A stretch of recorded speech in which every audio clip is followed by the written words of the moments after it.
कि कोई ऐसी जगह है जहाँ इत्मीनान से सुकून के साथ बैठा जा सकता है 2 मिनट के लिए ही सही। अगर सोचा जाए तो इस धरती की हर एक जगह इत्मीनान और सुकून देने के लिए है, पर मन में बेचैनी और परेशानियाँ कुछ इतनी ज़्यादा ठूस ठूस के हमने भर ली हैं कि अब हर जगह बस बेचैनी ही दिखाई देती है। आज फिर से वापस आ चुका हूँ मैं अपने घर पे और फिर से सुकून के 2-4 पल खोज रहा हूँ मैं यहाँ पर। सुकून साला कहीं खो गया है। चाहता तो है कि खोजूं, कभी उसके साथ बैठकर बोलूं, बतियाऊं और इत्मीनान से उसकी बातें सुनूं और अपनी बातें कहूं। किसी चीज़ की चिंता जो मैं करता हूँ वो मैं ना करूं। पर सुकून कहीं रूठ कर किसी दूसरी गली में जाकर बैठा है और कह रहा है, लो मुझे खोजो। आज क्या, न जाने कितने दिनों से वो हमारे साथ लुका छिपी खेल रहा। जब तक घर पे थे तो सुकून नहीं था क्योंकि नौकरी नहीं थी और चाहते थे कि नौकरी मिल जाए, फिर चाहे उसके लिए अंडमान निकोबार जाना पड़े। कुछ बस थोड़ी सी दूरी भी हमसे झेली नहीं जा रही है। हमें हर महीने घर आने का मन करता है, आ जाते हैं। अब ये चाहते हैं कि हर हफ्ते की जो छुट्टी होती है उसमें घर आ जाए। लालच भाई, लालची इंसान तो मैं हूँ ही, तो ये भी है। ये सारी चीज़ों की जो खोज है, ऐसा लगता है कि इसमें सुकून है, पर अभी मैं चीज़ों को लगभग भूलकर इस पल को, आसपास के माहौल को मैं देख रहा हूँ, तो मुझे ऐसा लग रहा है कि सुकून यहीं कहीं आसपास है। ठीक है, एक बार अपनी आसपास की दुनिया का थोड़ा सा विवरण दे देता हूँ। घर से थोड़ी सी दूर पर एक, मतलब घर के बगल से एक सड़क जाती है जो हमारे ताल खेतों की ओर जाती है, जहाँ पे आसपास कोई नहीं रहता है। पहले यहाँ पे एक कच्चा रास्ता हुआ करता था। इस कच्चे रास्ते पर एक समय था जब मैं हर रोज शाम को आता था। उस समय यहाँ पे कोई नहीं आया करता था, तो हर रोज शाम को आता था ढलते हुए सूरज को देखने, बादलों में उसकी रंग बिरंगी कलाकारी को देखने, नहर में पानी है कि नहीं है वो देखने और झिंगुरों की आवाज़ सुनने, गर्मियों में ठंडी हवा और सर्दियों में कोहरे का आनंद लेने। ये वही रास्ता है जिसके बीच से एक काफ़ी बड़ा मैदान जो पहले कभी हुआ करता था, वो उस रास्ते से होकर गुजरता है। वहाँ से ये रास्ता होकर गुजरता है। फिलहाल इस रास्ते को, मतलब इस मैदान को किसी ने अपने नाम करवा लिया है और अब उसको पूरे तरीके से तबाह कर चुका है। नहीं तो मुझे याद है कि यहीं पर हम क्रिकेट खेला करते थे और क्रिकेट खेलने के लिए इस गांव से उस गांव से न जाने कितने गांव से लोग इकट्ठा होते थे। गांव के वो लोग भी जो नौकरी पेशा यानी कि दिहाड़ी मजदूरी पे जाया करते थे, कभी कभार वक्त निकाल कर हमारे साथ खेला करते थे। इत्मीनान और सुकून शायद वहाँ हुआ करता था। हमारे अंदर थोड़ी सी बेचैनी हुआ करती थी, चाहत होती थी कि हम एक बार खेल पाएं, पर वो बात अलग है कि कभी ढंग से खेल नहीं पाए। पर यहाँ पे आकर बैठना और आसमान में उड़ते हुए वो ड्रैगन फ्लाई होती हैं, हेलीकॉप्टर जैसे दिखाई देती, उन्हें पकड़ना, ज़मीन पर फुदकते हुए मेंढकों को पकड़ना और बस घास में लौटना, क्या सुकून वाला पल हुआ करता था। फिर वहाँ पे भी अपने चाहते हुआ करते थे, क्योंकि फील्ड के बीच में एक गड्ढा था, उसे भराना चाहते थे। अलग अलग चीज़ें रहती थी। फिर वक्त बदला और धीरे धीरे लोग ऐसे गायब से होने लगे। बीच में झगड़े से होने लगे, लोग अपने कामों पे जाने लगे, सभी को फ्यूचर की चिंता सताने लगी और चीज़ें बिल्कुल अलग सी हो गई।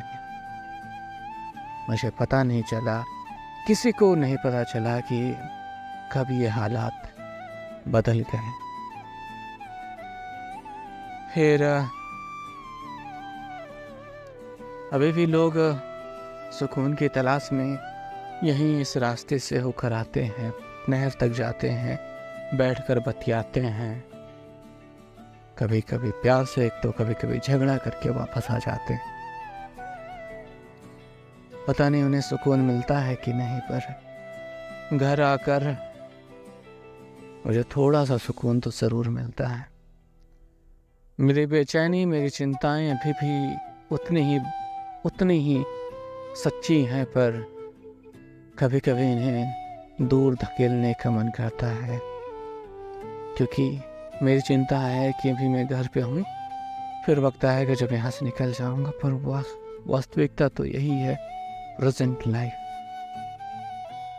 मैं अभी क्या हूँ, कैसे हूँ, कितना हूँ, काश वो देखना सीख जाता। पहले बहुत देखा करते थे, मज़ा आता था।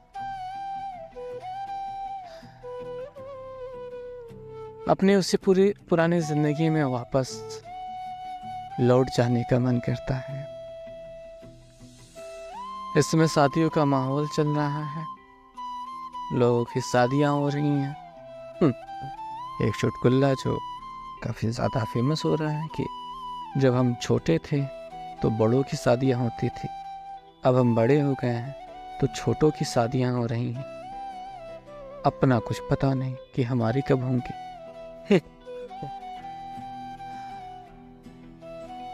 शादियों में जाना भी एक सुकून वाली बात हुआ करती थी बॉस। दूल्हा कौन है, दुल्हन कौन है, शादी में क्या चल रहा है, क्या नहीं चल रहा है, डजेंट मैटर। ये इससे हमारा कोई लेना देना नहीं। किस गांव में शादी है, कैसे जाया जाएगा, पैदल या फिर साइकिल से। साइकिल से जाना है तो साइकिल खड़ी कहाँ करेंगे, बारात में जाना है तो जूते कहाँ रखेंगे अपने ताकि चोरी ना हो जाए। ठूस के खाना है, कितना खाना है, उनके यहाँ क्या बना था, उनके यहाँ क्या नहीं बना था, सजावट कैसी थी, और कितने लोग गए थे अपन लोग, कौन कौन वहां पे मिला, क्या क्या बातें की, कितनी बार तुमने रसगुल्ले लिए, कितनी बार मिठाई खाई। सारी चीजें जिंदगी को एक नए रंग में ढाल रही थी। स्कूल एक अच्छी जगह हुआ करते थे क्योंकि वहाँ दोस्त हुआ करते थे, पर वही सबसे बुरी जगह भी हुआ करती थी क्योंकि वहाँ पे टीचर भी हुआ करते थे। स्वर्ग और नरक सब एक ही जगह हुआ करता था, अभी भी हुआ करता है यार। मेरे तो इन सारी जगहों पे बस सुकून ही था, जो अब हमने अपने अंदर बेचैनी भर के उसे कहीं दूर धकेल दिया है, और वो भी कहीं छुप कर मजे ले रहा है। और बेटा खोजो, मुझे खोजो। हम सुकून की तलाश में कहाँ से कहाँ निकल गए, पर पता नहीं क्यों फिर से वही अपनी पुरानी जगह पे वापस आने का मन करता है। मुझे बदलाव पसंद है, पर बस कहने के लिए। मुझे कहीं दूर जाना, कुछ नया एक्सप्लोर करना, ये पसंद है। हमें तो बस इतना सा चाहिए, अपना घर में खाना बन रहा है, फिर चाहे वो मैं बना रहा हूँ या कोई और बना रहा है। चाय बन रही है, चाय पिए जा रहे हैं, काम पे जा रहे हैं सुबह, काम कर रहे हैं, मन किया तो नहीं जा रहे हैं, छुट्टी ले रहे हैं क्योंकि आज शादी में जाना है, क्योंकि आज घूमने जाना है कहीं पर, खेतों में काम कर रहे हैं, घर पे काम कर रहे हैं, लोगों से बोल बतिया रहे हैं। 4 लोगों से मिलने की वजह से दुनिया बड़ी खूबसूरत दिखाई दे रही है। कुछ सामान खरीद रहे हैं, कुछ सामान बेच रहे हैं, कुछ नया क्रिएट कर रहे हैं, कुछ नया सीख रहे हैं। पहले जब मोबाइल फोन नहीं हुआ करते थे ना, हम चीज़ों को सोचते थे यार ये चीज़ कैसे बनी होगी।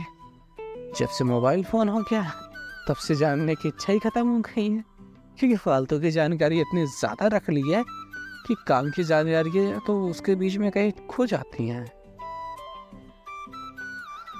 हाँ, तो समझ में नहीं आता कि हमारी राइटिंग अच्छी कैसे हो सकती है। मैं सोचता था कि राइटिंग कैसे अच्छी हो, मैं सोचता था कि यूट्यूब पे कभी सर्च करूँगा, मतलब कहीं ऐसा जाकर सीखूँगा।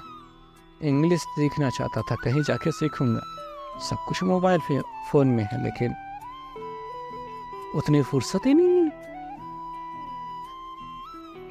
शायद कुछ अच्छा क्रिएटिव जब करते रहोगे तो सुकून भी साथ में आ जाता है, क्योंकि आप कुछ अच्छा कर रहे हो, आनंद आ रहा है, मज़ा मिल रहा है, तो होता है। हाय सुकून तो कहाँ चला गया भाई, वापस आ जाए यार।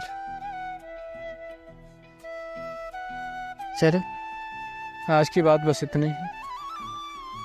आपको अगर कहीं सुकून मिल जाए तो मुझे बता देना, मैं भी मिलना चाहता हूँ उससे। ठीक है, बाय बाय।